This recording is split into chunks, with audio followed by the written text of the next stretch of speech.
Hello and welcome to another episode. Today I will react to Geography Now Ethiopia, and here's also the kangaroo cow. Hi, subscribe for the guy behind me. Yeah, you heard her. So please subscribe and support me through this. Today, as I said, I will react to Geography Now Ethiopia, another African country and one of the most populous countries in the world, with over 120 million people living in there. So yeah, it's really big. Also from population, also in size. Compared to Europe, it is gigantic. Bigger than France and Germany and Poland together, or something like this. It's really large. So yeah, I'm a bit afraid, of course, again, because there maybe are some animals which I am afraid of. Afraid to see some insects or weird things, but still, I will react to it right now. I hope you all enjoy it. Yeah, I'm moving right now because there will be not so many videos right now, but more in the next weeks or so. But yeah, you will see it anyway. So if you see the video, please subscribe and enjoy it. And write to me in the comments if you want me to react to some other videos. Yeah, let's just start with the video. Without further ado, let's do it. Hey everybody, say hi to Samri. She is a real Ethiopian. Hi everyone! Samri, are you ready to make Ethiopia proud? So ready. Let's do it! I heard Ethiopia is one of the few countries in Africa which have never been really colonized. I think Italy was there in the Second World War, but except this. And I don't know how much they controlled of the country. It's time to learn geography. Now! Hey everybody, I'm your host Barbie, and we have reached Ethiopia. This is a big one, okay? Ethiopia is like one of the big shots of Africa. Yeah. You won't find any place like this anywhere else on Earth. No, you will not. There's so much to cover in so little time, so let's get started. Okay, so you guys know how much I love administrative subdivisions. I felt like I was a kid in a candy store when I was doing the China episode. That being said, with Ethiopia, it's like we just won the golden ticket to the chocolate factory. Let's dive in. As it borders 6 other countries, Ethiopia is the world's most populous landlocked sovereign state located in the Horn of Africa. Prior to 1996, the country used to have 13 provinces, but then after a bunch of internal drama and conflict, they redrew the lines, and now Ethiopia is divided into 9 ethnic-based regions, each with their own autonomy and extended legislative power under the constitution. Technically, under Article 39, they each reserve the right to secede from Ethiopia if they desire. However, it's a little debatable as to how much this clause actually applies to them. The capital Addis Ababa, which translates to New Flower. Addis Ababa, I don't know if it is pronounced correctly, is also the capital of, or the main city of the African Union, organization in Africa, which is a bit similar in some ways to the European Union. It's not so close, I think. I wish it would be maybe forming even in an own country, but I think this will take a while. The East African Federation, south of it, out of Kenya, Tanzania, Rwanda, Burundi, South Sudan, and the Democratic Republic of the Congo, are trying to form a single country right now. So maybe also other unions could create the Maghreb, could maybe form a country or so, and then maybe one day there could even be a United African Federation, or United African Union or something like this one day. I would like, of course, something similar also for Europe, a European Union state. This would be interesting, but that's something else. Yeah, let's continue.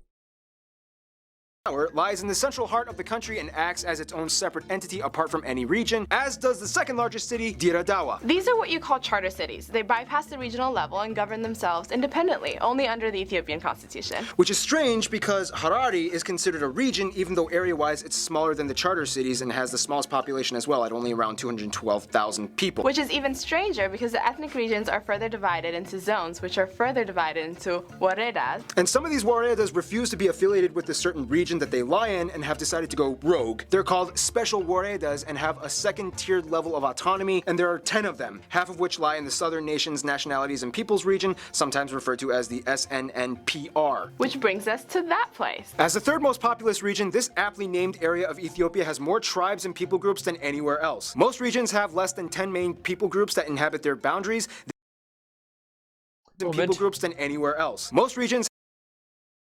I don't judge anyone, but it looks very weird. But interesting. I like different cultures. I like very much different cultures, and it just looks weird in my German opinion. So from what I have seen in my life, it looks weird, but it doesn't mean that it is weird. It is just a different culture. It's okay.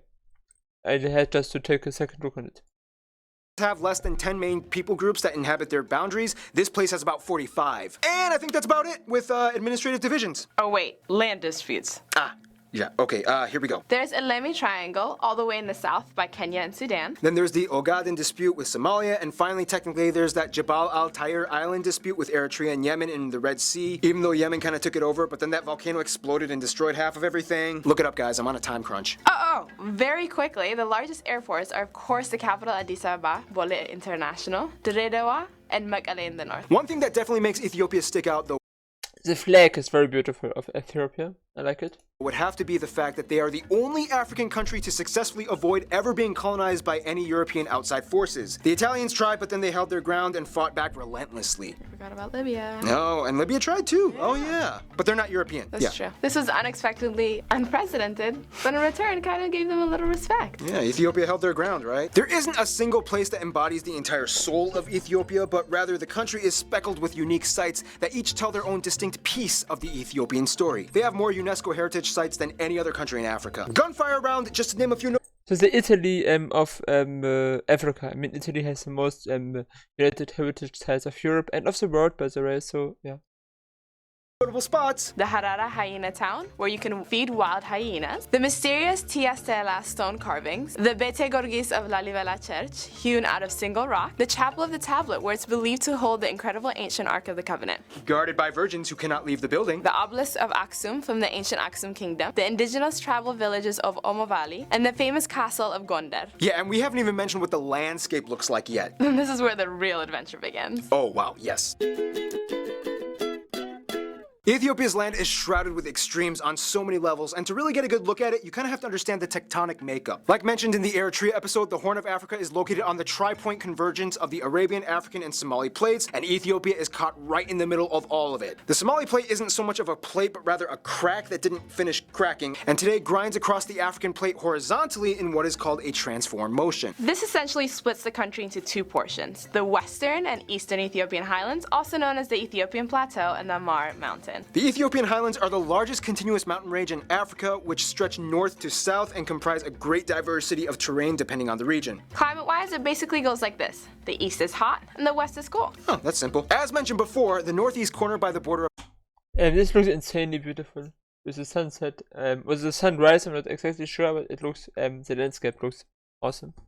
Eritrea contains the Danakil Depression, where you find Dolol, the hottest human settlement on Earth, with average annual temperatures holding around 41 degrees Celsius. Most of this hauntingly beautiful area is uninhabitable, with some areas fuming with toxic gases coming from the boiling geothermal salt ponds. Nonetheless, people still come here to mine for salts on a regular basis. Oh, and if you're lucky, you can witness blue lava flowing from some of the minor volcanoes in the area. Blue lava. Yeah, That's, blue. Wow, blue. I didn't even know that existed. This sounds awesome. Blue lava. My girlfriend would probably like this. At least the color. Maybe not the lava, but interesting. Of the minor volcanoes in the area. Blue lava. Yeah, That's, blue. Wow, blue. I didn't even know that existed. Close by, you can also find Erta Ale, the most active volcano in Ethiopia, with 2 lava lakes continuously shining orange, sometimes referred to as the gates of hell. Nope, I have the real one, and mine's better. Head inland and we hit the breathtaking Simeon Mountains, where the tallest peak, Rash Desene, is found. Here you can find Lake Tana, the largest lake in Ethiopia, and the source of the Blue Nile, which makes up a little loop-de-loop and then flows northward into the White Nile in Sudan. Head more south and the landscape suddenly becomes dramatically more lush and green, with the highest concentration of vegetation in the country. The west and south are home to the largest portions of agricultural plots where various grains, vegetables, and spices and herbs are grown, including, once again, teff, the national grain of Ethiopia, which is used to make the same injera bread I talked about in the Eritrea video, and this is what it looks like, and it's so good. All right, crew, come on over. All right, lunch break. We're eating right now. Lunch break. Come on. Yes, yes. If you've never had Ethiopian food, you're missing out on life. The land is also teeming with numerous species of animals like gazelles, antelope, kudu, cheetahs, ibex, baboons, and a hotbed for over 500 species of birds that either inhabit or migrate through the plateaus year-round. However, the national animal is the lion. It was even put on the former flag of Ethiopia when it was under the last emperor, which has a pretty interesting story behind it, which we will cover in... Okay, let's just dispel the myth already. When you hear the word Ethiopia, everyone still kind of thinks of this. And yes, during the conflict years there was more prevalent. However, mainstream Ethiopia is nothing like that. No. No. One thing you have to understand is that Ethiopia not only has ancient history, but prehistoric history. Yes, as in like some of the oldest specimens of modern day humans have been found in Ethiopia. Yeah, labeling it as one of the origin regions of human emergence. Remember Lucy? Oh, Yeah.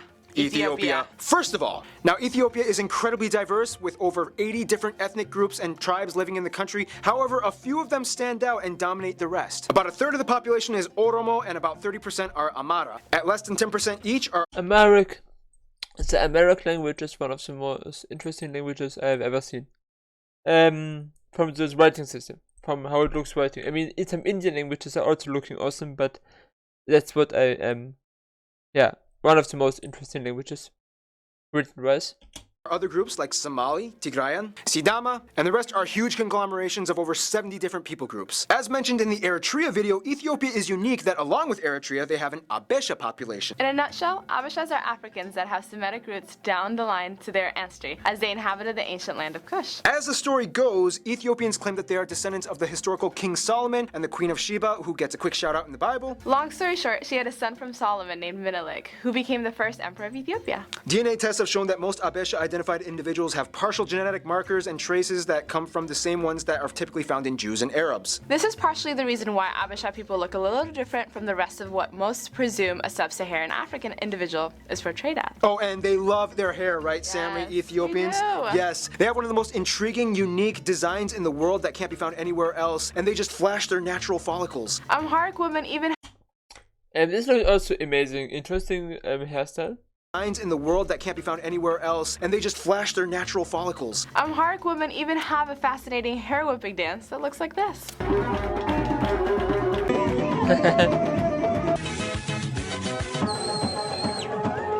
Nonetheless, that is only the Abisha of Ethiopia. Yeah, once again, there are over 80 ethnic groups that are radically different from the others. Oh, and once again, just like Eritrea, the Amharic peoples also use the only indigenous African script, the Fidel, or the Fidel?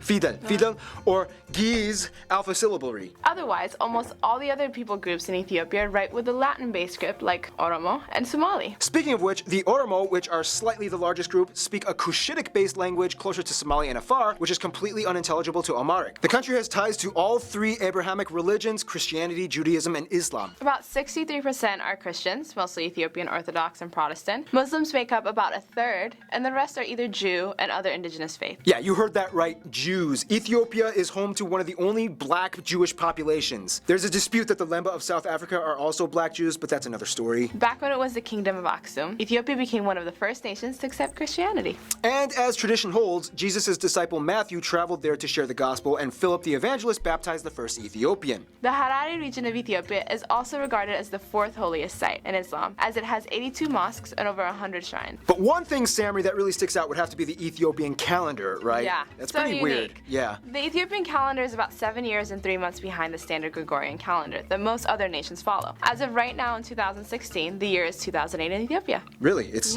like 2008 in Ethiopia right now. Yeah. Weird. Very similar to the Coptic one, the calendar uses 12 So there would be in the moment 2016 right now in Ethiopia. 12 months with 30 days each, and a 13th epigomenal month made up of either 5 or 6 days depending on the year. New Year's Day typically lands on September 11th or the 12th depending on the year. Throughout most of their history, Ethiopia was under kingdoms and empires, the last one ending with Emperor Haile Selassie. However, his son Amha kind of ruled technically for like 1 year until the communist Derg community came in, and then they ended the monarchy. Side note, this is where the tension with Eritrea pretty much started. The Derg was deposed, and now they operate under a federal parliamentary republic. Fun side note, Emperor Haile Selassie is still to this day revered by Rastafarians as their messiah, even though he was quoted for saying, "I am not God." Samri, I'm just curious, like, what do Ethiopians think about the whole Rastafarian thing and Haile Selassie and all that stuff? What do they think about it? They think they're pretty cool. I mean, they love our country, and they have a portion of land there, and so they provide to our economy. Yeah, you can imagine how they felt when he actually visited the country in the 60s. Speaking of outside relations, Ethiopia Ethiopia is kind of a big shot. They've earned their prestige in the world stage, and now they have a lot of people to connect with. No surprise, the US and China are the biggest overseas investors in Ethiopia. The US gives the most aid and has military alliances, and China is the largest importer. They have both relations with Israel and Palestine. After Israel became a state, thousands of Ethiopians flocked over, and today there are more Ethiopian black Jews living in Israel than in Ethiopia. Palestine is also recognized as a state, and both have their own embassies. Turkey has ties from way back in the Ottoman Empire times, and Russia used to be a really good friend back when the Communist Derg Committee took over for about 20 years. Now things are kind of like between them. Their best friends, however, would probably be Egypt, Djibouti, and to a lesser extent maybe Sudan. Egypt shares an ancient history with Ethiopia for thousands of years, and the Nile Basin plays a major role in their cooperation. Djibouti is kind of like their only way out to the Red Sea, and business between them is crucial for Ethiopia's trade sector. Sudan is kind of like a major oil provider and gateway to the Mediterranean for them. Despite the border conflict, they still have relatively good relationships. In conclusion, Ethiopia is kind of like a big deal. I mean, some of the earliest peoples ever recorded came from here, let alone communities and civilizations. They avoided European colonization and have a unique, vibrant, diverse background found nowhere else, and yet somehow they're able to hold on to every region together and become one proud people of rich heritage. Yes. What do you think, Sammy? Was that accurate? Was that? Yes, thank you. All right, yes. Thank you. Stay tuned. After nearly 2 years of doing Geography Now, we finally go back to Oceania, and Fiji is coming up next. Interesting. You could technically say Ethiopia, if they were the first, one of the first people came from them. Very much of the earth could be kind of belonging to them because it all spread out from there, kind of. But interesting country, interesting culture. I would go there definitively to Addis Ababa. I hope it would be kind of safe there. Yeah. I don't know what video I will record next. Maybe Eritrea, maybe Djibouti. Let's see. You will find out, and you will be able to probably click on the video on the video suggestion next or so. Let's see. I hope you enjoyed this video. Hope you subscribe, and we see each other again next time.